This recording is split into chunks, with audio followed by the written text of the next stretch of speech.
Hi అండి అందరికీ. ఇవాళ కటింగ్ ఎలా చేయాలి అనేది వీడియో అనేది చేస్తున్నామండి. మొన్న ఎలా మార్కింగ్ చేయాలనేది వీడియో అనేది చేసామండి. ఇలా ఎలా కటింగ్ చేయాలని వీడియో అనేది చేస్తున్నాము. ఇట్టా బద్ద కటింగ్ అనేది చేసుకుంటే మనకు లైన్స్ అనేది చాలా బాగుంటాయండి.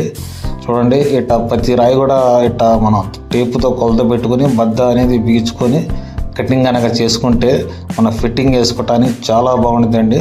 ప్రతి రాయి కూడా మనం అట్ట చూసుకోవాలండి. ఆల్రెడీ మార్కింగ్ చేసామండి, జాయిలు కలిపాము, డైమండ్ వచ్చింది, చాలా బాగుంటుందండి.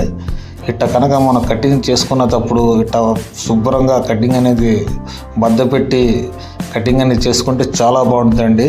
వర్క్ అనేది లైన్స్ కూడా చాలా కరెక్ట్గా ఉంటాయి. ప్రతి రాయి కూడా మనం ఇట్ట కటింగ్ అనేది చేసుకోవాలండి. మార్కింగ్ అయిపోయిన తర్వాత బద్ద పెట్టి కటింగ్ అనేది చేసుకోవాలి. చేసుకుంటేనే వర్క్ అనేది చాలా స్టాండర్డ్గా ఉంటుందండి. ఇట్టా మనం చేయాలంటే లేబర్ కాస్ట్ కూడా ఎక్కువ ఉంటుందండి. వర్క్ కూడా చాలా స్లోగా ఉంటుంది. ప్రతి రాయి కూడా బద్ద పెట్టి కటింగ్ అనేది చేసుకోవాలంటే వర్క్ కూడా చాలా స్లోగా ఉంటుంది. వర్క్ కూడా చాలా నీట్గా ఉంటుందండి. మన పాలిష్ కొట్టిన తర్వాత లైన్స్ అనేది చాలా కరెక్ట్ కనపడతాయి.